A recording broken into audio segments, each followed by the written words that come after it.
2025 के आखिरी महीनों में दुनिया भर में इमिग्रेशन रूल्स में लगातार बदलाव हो रहे हैं। अगर आप भारत से बाहर काम, पढ़ाई, बसने का प्लान कर रहे हैं तो जानकारी आपके लिए बेहद जरूरी है।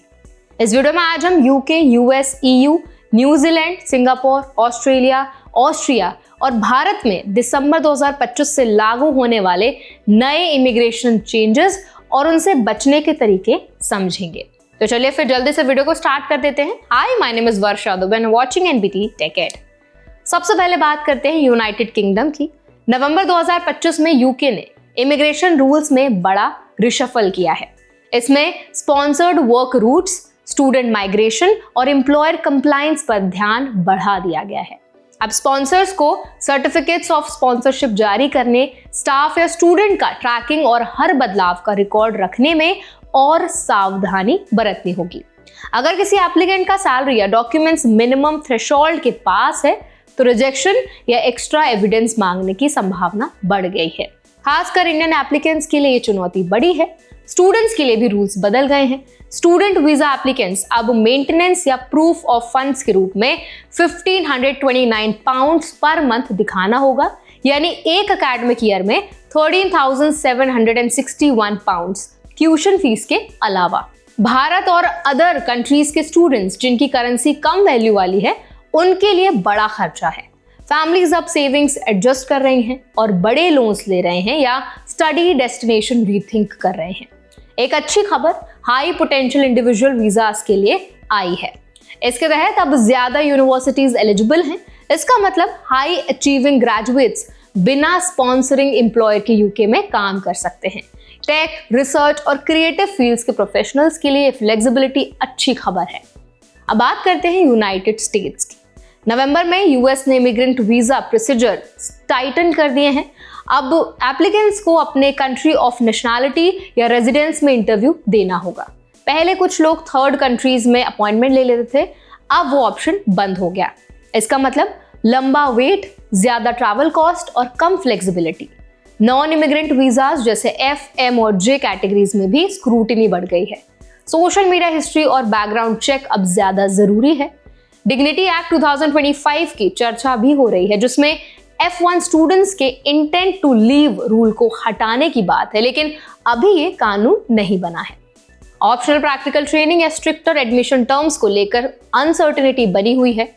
नवंबर के एंड में वॉशिंगटन डीसी में नेशनल गार्ड मेंबर्स की हत्या के बाद यूएस ने अफगान पासपोर्ट होल्डर्स के वीजा प्रोसेसिंग को रोक दिया है। Special immigrant visas, family based student और एम्प्लॉयमेंट रूट्स भी इंपैक्ट हुए हैं। इंटरव्यूज शेड्यूल्ड है लेकिन अप्रूवल्स फ्रीज हो गए हैं। यूएससीआईएस ने असाइलम अप्रूवल्स भी रोक दी हैं। ये सडन क्रैकडाउन इंडियन एप्लीकेंट्स के लिए भी वार्निंग सिग्नल है कि सडन पॉलिसी चेंज कभी भी हो सकते हैं। इंडिया ने नवंबर में चाइनीज सिटीजन्स के लिए टूरिस्ट वीजाज फिर से शुरू किए। ये पैंडेमिक और डिप्लोमेटिक टेंशन के बाद ट्रैवल चैनल खोलने की दिशा में बड़ा कदम है। यूरोपियन यूनियन ने वीजा फ्री एक्सेस सस्पेंड करने की अवधि एक्सटेंड कर दी है। पहले 9 महीने थी, अब 12 महीने, एक्सटेंडेबल अप टू 24 मंथ्स। इसका मतलब सडन स्पाइक्स इन असाइलम या सिक्योरिटी कंसर्न्स के समय ईयू के पास ज्यादा टाइम होगा। न्यूजीलैंड दिसंबर 2025 में 2 बदलाव ला रहा है। पहला, अब इंडियन एप्लीकेंट सिर्फ रीजनल पासपोर्ट ऑफिस से ही पुलिस क्लियरेंस सर्टिफिकेट स्वीकार करेंगे। दूसरी, दिसंबर 8 से सीजनल वीजास जैसे ग्लोबल वर्कफोर्स सीजनल वीजा और पीक सीजनल वीजा शुरू होंगे। ये एग्रीकल्चर, हॉर्टिकल्चर, फूड प्रोसेसिंग और टूरिज्म सेक्टर में सीजनल हायरिंग को स्ट्रक्चर्ड तरीके से मैनेज करेगा। यूएस ग्रीन कार्ड एप्लीकेंट्स के लिए दिसंबर का वीजा बुलेटिन बहुत इंपॉर्टेंट है। इंडियन EB1 लगभग 1 महीने, EB2 लगभग 6 सप्ताह और EB3 लगभग 1 महीने आगे बढ़ रहा है। प्रायोरिटी डेट्स पुराने एप्लीकेंट्स के लिए समय बहुत ज्यादा क्रूशियल है। यूके में दिसंबर 16 से इमिग्रेशन स्किल्स चार्ज बढ़ जाएगा।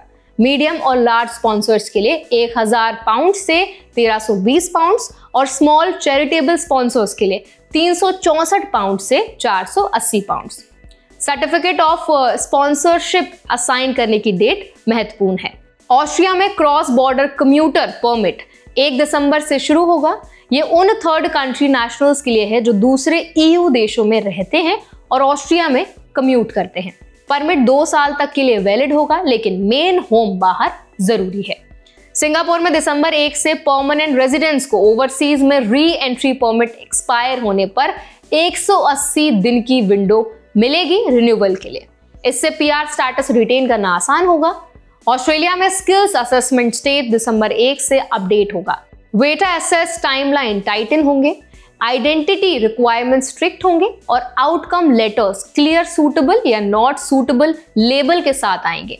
वर्क एंड हॉलिडे प्रोग्राम में सब क्लास 462 कोहॉर्ट्स के लिए प्री एप्लीकेशन विंडो 16 दिसंबर तक रहेगी।